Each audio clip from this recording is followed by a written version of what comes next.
Matapos umani ng samot-saring suporta sa iba't ibang mga organisasyon, pribadong sektor at international embassies, ang pagpapalakas pa sa halal industry sa bansa, nagpahayag naman ng tiwala ang lehitimong kumpanya na HICCIP na nagbibigay ng halal certification na ang pakikipagtulungan ng mga ito na mapalakas ang industriya ng halal ay makakatulong sa ekonomiya ng bansa pagdating sa pagkain, turismo at pag-e-export ng mga lokal na produkto ng Pilipinas. Para sa kabuuan ng balita, narito ang aking report.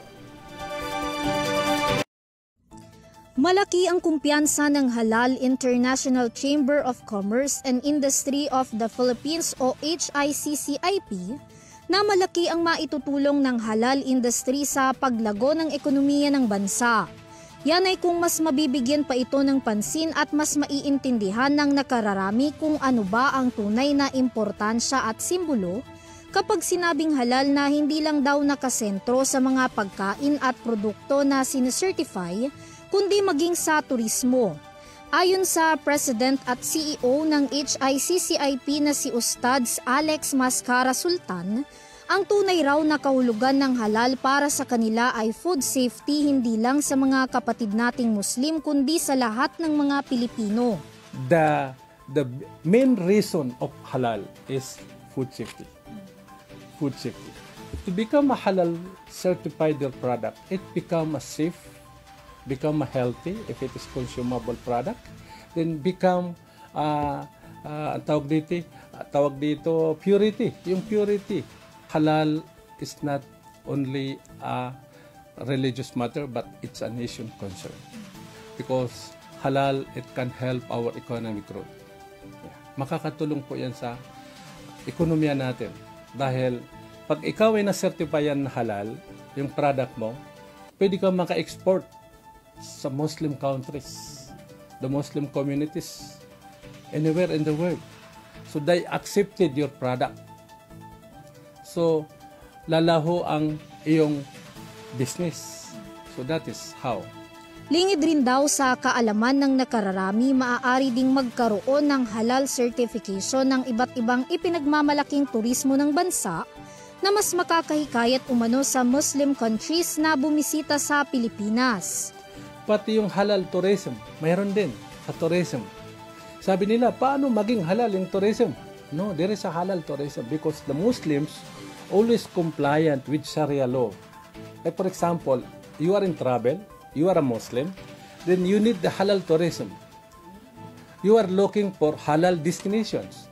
You are looking for halal restaurant to eat. So that is part of tourism. You are looking for halal hotel. So you are looking for logistic halal. Ganun po. Kasi may mga Muslims na masyadong stricto sila sa kanilang mayroon silang guidelines na dapat sinusunod. Gayunpaman ang pagkakaroon daw ng halal certification ay nakukuha na ngayon sa mga illegitimate halal certification company na lubos raw nilang ikinababahala. Kaya naman ninanais nilang magkaroon ng batas na magpaparusa sa mga ito upang maproteksyonan ang halal industry laban sa mga hindi lehitimong nagsacertify ng halal. Dapat magkaroon tayo ng batas sa halal na ito na punishment sa mga violators ng halal para hindi nagkakaroon ng doubt yung iba. Mayroon mga doubtful ngayon na nangyayaring issue because of this some non-accredited or non-authorized to certify, nagsicertify pa. Samantala, ang HICCIP ay isa sa mga lehitimong kumpanya na nagbibigay ng certification sa mga establishmento at produkto ng mga negosyante. Rehistrado rin sila sa Securities and Exchange Commission o SEC noon pang 2013. Sa parehas din na taon, nakakuha rin sila ng accreditation sa Philippine Government sa pamamagitan ng National Commission on Muslim Filipino o NCMF na nagsacertify sa local product bilang halal alinsunod sa kanilang Sharia law.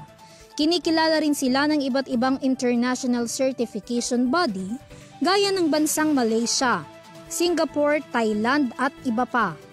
Para sa URTV News, Vanessa Cleofa sumasaludo sa bawat Pilipino.